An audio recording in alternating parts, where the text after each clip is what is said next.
Hi guys, Scatlink here. Welcome to my modding showcasing sub-series, Hats Off to You, a series of which we try out community-created hats, costumes, functions, singular levels, full chapters, or time rifts created by the Hat in Time fan community via the Steam Workshop. This will also include any challenge roads of which will have their own video dedicated to earning ourselves a trophy, of which would otherwise be permanently missed.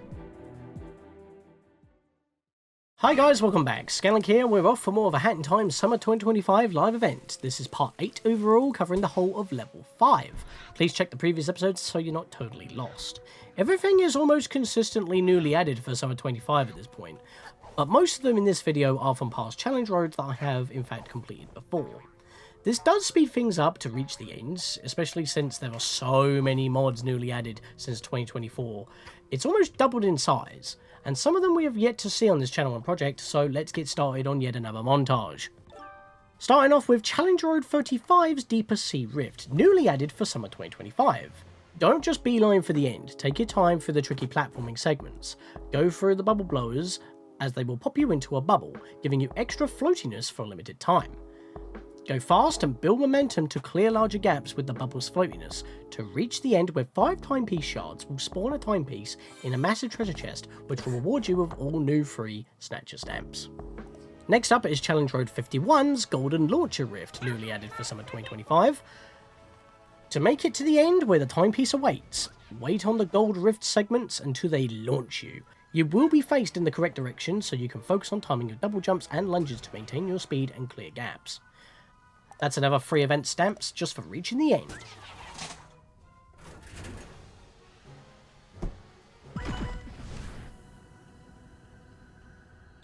And now for Challenge Road 54's Coldsnap Canyon, again newly added for Summer 2025. This one's a biggie. There are well over 250 power pons for you to collect to unlock the star in the canyon and easily earn 2 of the free event exclusive stamps, as you will only need 40 power pons just to get that far. Unfortunately, you will need to commit to the climb, as you will need every single stamp to access the next event level, as we mentioned before. But this mod is more than just a challenging climb. Scattered about this mod, that should really belong into the winter live events, are 4 presents at various spots that I am showing you right now, containing 4 Rift tokens to add to our overall totals. First we had Halloween themed mods when there isn't any Halloween live events to speak of thus far. Now, despite there being winter live events in the past, instead of updating it for 2024 because it had an update in 2023 and it was just then completely repeated, they're now invading the summer live events. I get Halloween, since these are Death Wishes hosted by the Snatcher, and it kind of makes sense. It's also the next holiday after summer, but winter? Maybe to keep cool every so often? This is only the second winter themed mod so far in my case, to be fair. It's just a little bit odd considering that it's not really like keeping cool, it's just in a wintry area.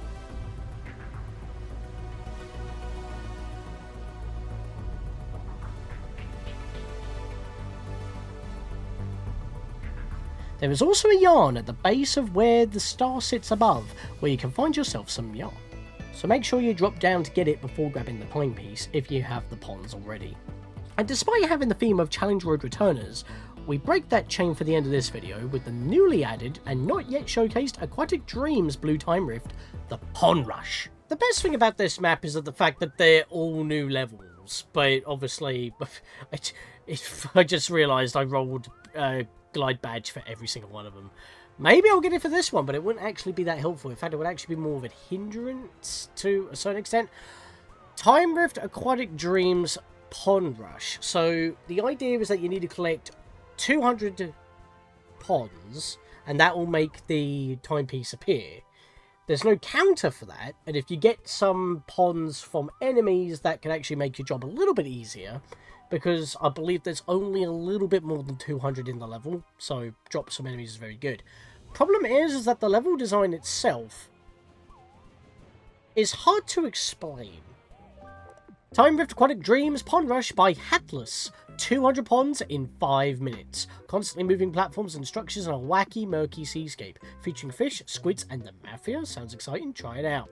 So, you can tell from the picture alone that there is a lot of superfluous fans going on.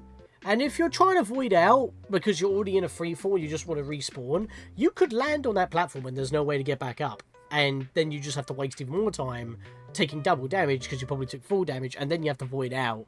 And it's just annoying, especially with the squids, because they make shockwaves. So you definitely want the magnet badge for this. So before I go back into the menu, I want, well, the middle badge is going to get replaced by whatever we roll, which could be a hindrance, but I would like my no bonk badge still, because that is a crutch. A crutch I should probably get used to not using, but it's a crutch nonetheless. However, we do not need the hookshot badge. And yes, I'm aware, and I have talked about it before, even back during the birdhouse in the core game when mods first came out, is that there is a hookshot on always badge, which just adds it to your moveset, like I feel like it's supposed to be, so it frees up a badge slot. But it never changed, so I'm still sticking with it for legitimacy. So I want to swap on the item magnet badge. It says item magnet, but it's just Pons. That's about it. It doesn't attract anything else, as far as I'm aware, at least. I've never seen it attract tickets or any other sort of collectible. I mean, maybe they get drawn on if you have cutscenes skip on. I don't know. But anyway, now I've actually got that equipped, we can actually hop in proper. So let's go. That would be a freebie. In fact, I could use that. I don't think I've... You know what? I've got plans. Never done it during practice. And this does come up a couple of times, hence why in my practice file my money is ridiculously high. Because that's almost 200 Pons per attempt. But I can use this. Yeah, you can see it's kind of all over the place. And you've got to go. Oh, yeah, and I've got... What am I doing? I was just going to run. And the... excuse me? Why have you taken the first slot? You never do that. This is the first time I've ever seen my first slot get overtaken. Does it always overtake the slot that you last messed with? It has always been in my second slot, not in my first. That is interesting. I was wondering where my magnet badge went. Well, that was a waste of time. Anyways...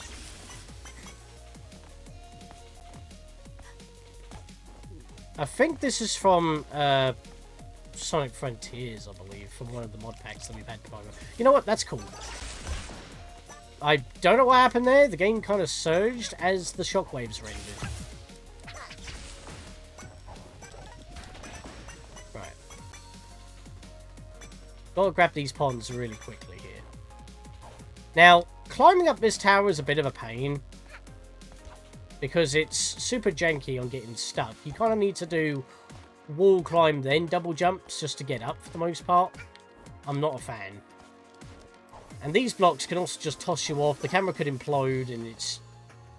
Yeah, there's a lot of things that can get messed up here. You could even get pushed off during wall climbs. Oh my god, the camera's all over the place. I hate it. Yep, that's me gone. Half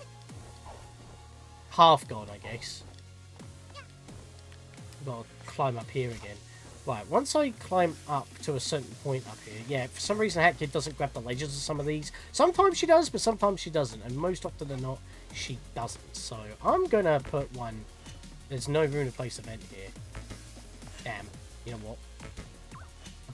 Where can I put one? This is a dead badge. Can I not put it on platforms like this? You know what? It's fine, because we will take out some enemies here. Hopefully don't get hit, because they will send you flying. Critical hit badge would actually be very useful for this level.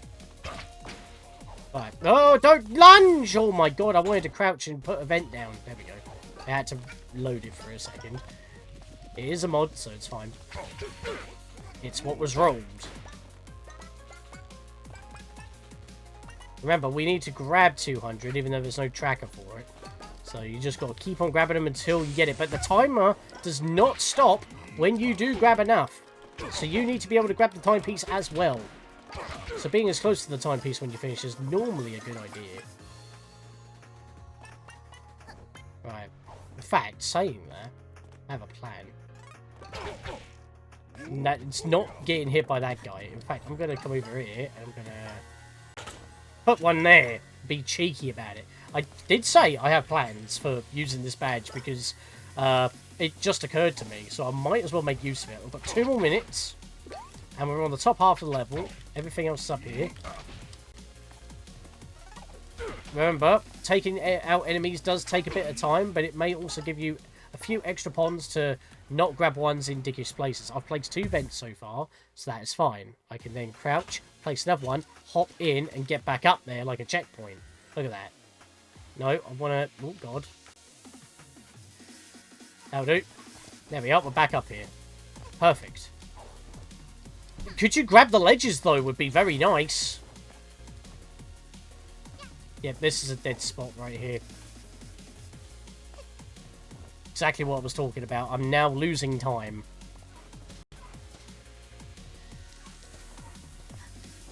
I can hear the timepiece sparkling and it's bothering the crap out of me. Right, can I nail this? Without getting hit would have been preferable, but oh well. Alright, well, I kind of half did that very well, so we now just got to be quick about this.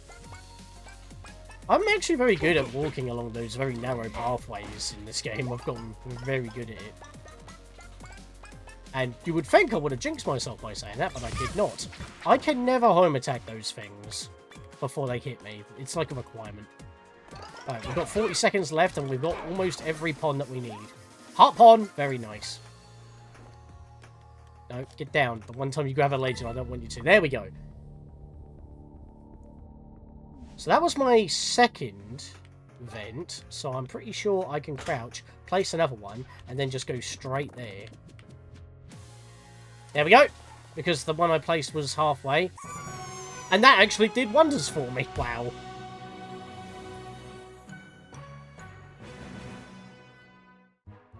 You know, I thought I was going to fail that a lot more, and I've just done the Rift token / mod timepiece run in the mod menu to go pick this up. So yeah, I'm just getting more and more money. But yeah, I was expecting to have to go through that at least a couple of times. I don't want a pure white, I don't think. You know what? We'll go with that one. And I think I finally see that janitor thing that was in my inventory for the longest time, but was in the collectibles bag and not actually equipable. But I might be getting close to using that now. I kind of like the white with purple. But yeah, kind of rare that we have an entire map filled with new mods that haven't been included in an event before. Even though I have played most of these in challenge roads outside of events already. Which is why we sped past them. But look at that! And almost every single one of them had the glide badge, but I decided to opt out, and it actually helped me. So, that was quite useful, actually. But yeah, next time we start on level 6, we still have a lot more mods to go. But some of these are, again, from the past that I've covered before, but that is going to become a regular thing going forward. So, montages are almost in every single video. But with that, I'll see you guys next time.